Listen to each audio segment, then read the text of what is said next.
Meti, Mirko, Emir i još nekoliko njihovih drugara posmatrali su Beograd na drugačiji način. Mladi sa ulice fotografisali su život. Šta je zapravo bila vaša uloga u svemu ovome? Da slikamo, da nas ljudi gledaju, da nas vide šta smo i ko smo.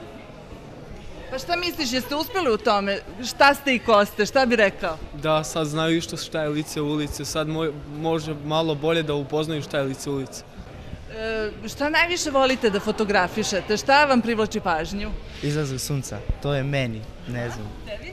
Meni zgradu, kad neka druga stara zgrada ili nova da fotografišem i tako. A tebi? Grafite, pa prirodu tako. U okviru projekta Oko ulice, koji su realizovali Asocijacija fotografskih autora i Centar za integraciju mladih, deca koja žive i rade na ulici učila su fotografiju, a zatim 6 nedelja primenjivala znanje na ulicama Beograda, beležići svakodnevicu. Radovi će biti predstavljeni na izložbi u Domu omladine u okviru obeležavanja 5 godina rada Svratišta, koji ima više od 500 registrovanih korisnika i koji je svakodnevno posećuje oko 150 mladih. Njima je samo bilo rečeno, nađemo se tad i tad, uzmete telefone, fotografišete, šta hoćete, šta god hoćete. I praktično su oni sami nametnuli temu cele izložbe. Tema je u stvari Beograd i Beograđani. Znači oni mnogo šta ne umeju da nam prenesu.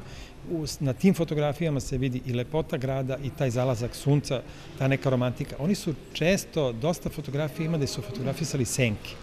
Znači senke ljudi, nisu ljudi baš u prvom planu, a taj neki pločnik sa senkama, nama i plakat je jedna od tih fotografija. Za organizaciju rođendana 24. maja u 18 časova interesovanje su pokazali studenti Fakulteta dramskih umetnosti, a svoj doprinos daće i hor Viva Vox.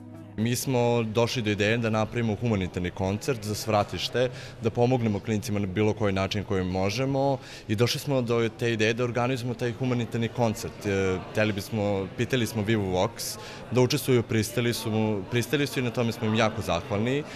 Kao rođendanski poklon i svojevrsna ulaznica na koncert dobro će poslužiti školski pribor, dok će sredstva od prodaje fotografija biti usmerena u fond za radno osposobljavanje mladih iz Svratišta i nastavak akcije Oko ulice, koji je planiran za septembar.